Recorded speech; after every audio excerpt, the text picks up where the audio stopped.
அனைவருக்கும் வணக்கம். நான் நந்தினி. 100 வயதை கடந்து கூட ஜப்பான் மக்கள் உயிர் வாழ்றாங்க. நம்ம நாட்டு கலாச்சாரத்தை ஜப்பானிய மக்கள் கடைபிடித்து 100 வயசு வரைக்கும் உயிரோடு நோய் நொடி இல்லாம இருக்கிறாங்க. ஆனா நாம மட்டும் ஏன் இப்படி இருக்கிறோம் அப்படிங்கிற கேள்வி இருக்கு. இது பற்றி இன்பா அப்படிங்கிற ஒருத்தர் தன்னுடைய ட்விட்டர் பக்கத்துல ஒரு மிகப்பெரிய தகவலை சொல்லியிருக்காரு.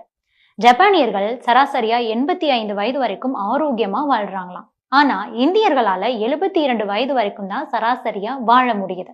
அதிலும் கடைசியா 4 ஆண்டுகளுக்கு மாத்திரை மருந்துகளை மட்டுமே உட்கொண்டு வாழ வேண்டிய ஒரு சூழல். ஜப்பான்ல 100 வயது தொட்டவங்களும் வாழ்ந்துகிட்டு இருக்காங்க. அதிலும் சூப்பர் செஞ்சுரி அப்படின்னு சொல்லக்கூடிய 110 வயசு வரைக்கும் இன்னுமே ஆரோக்கியமா தான் வாழ்ந்துகிட்டு இருக்காங்களாம்.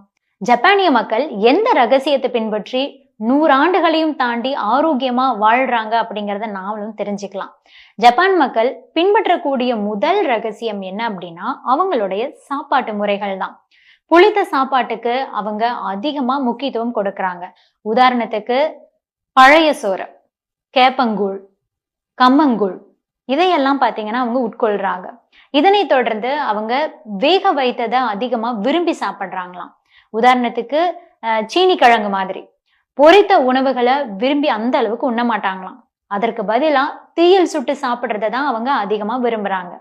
ஜப்பானியர்கள் கூடுமான வரைக்கும் எங்க போறதா இருந்தாலும் நடந்து போறதுக்கு தான் முக்கியத்துவம் கொடுக்கறாங்க. தேவைப்பட்டா சைக்கிள்ல போவாங்களாம். அதை விட தூரமான இடங்களுக்கு போகணும் அப்படின்னா பப்ளிக் டிரான்ஸ்போர்ட்டை தான் அவங்க பயன்படுத்துறாங்க. ஒரு பஸ் ஸ்டாண்டுக்கு போறதாகட்டும், ரயில்வே ஸ்டேஷனுக்கு போறதா இருந்தா கூட ஜப்பானியர்கள் நடந்து போறாங்க, இல்லைன்னா சைக்கிள்ல தான் போறாங்க. ஆனா நாம என்ன பண்றோம், ஒரு பால் பாக்கெட் வாங்குறதுனா கூட பைக் எடுத்துக்கிட்டு தான் போறோம். இதனால நம்மளோட காசும் வீணாகுது, நமது உடலுக்கும் அவ்வளவு ஆரோக்கியம் கிடையாது.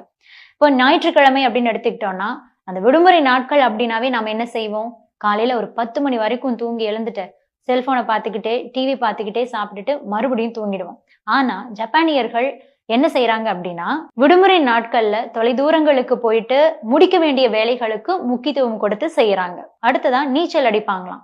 இப்படி உடல் ஆரோக்கியத்துக்காகவே விரும்பி விரும்பி ஒவ்வொரு செயலையும் செய்யறாங்க. அடுத்ததா ஜப்பானியர்களுக்கு ஓய்வு அப்படிங்கிறதே கிடையாது. 60 வயசுல ஓய்வு பெற்றாலும் கூட வீட்டுல சும்மா இருக்க மாட்டாங்க. பக்கத்து வீட்டு பிள்ளைகளை பள்ளிக்கு கொண்டுட்டு போய் விடுறது, அந்த ஏரியாவை சுத்தமா வச்சுக்கிறது அப்படின்னு இந்த மாதிரி பல செயல்களிலும் அவங்க ஈடுபடுறாங்க.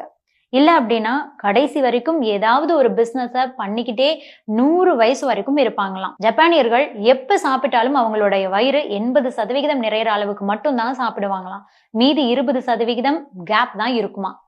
இந்த விஷயம் எல்லாமே நம்ம முன்னோர்கள் பின்பற்றிய ஒன்றுதான். ஆனா நாம அதை பின்பற்றுவதே கிடையாது. ஆனா ஜப்பான் நாட்டுக்காரங்க பின்பற்றுறாங்க. இதனாலதான் கடைசி காலத்துல மாத்திரை மருந்துகளோடவே நாம வாழ வேண்டிய ஒரு சூழல் ஏற்படுது அப்படின்னு சொல்லிட்டு அந்த வீடியோவில் அவர் தெரிவிச்சிருக்காரு. இந்த மாதிரி உணவு கட்டுப்பாடு, சோம்பேறித்தனத்தை தவிர்க்கிறது, உடல் உழைப்பு போன்றவை இருந்துச்சு அப்படின்னாவே கண்டிப்பா நாமும் 100 வயசு வரைக்கும் வாழலாம்.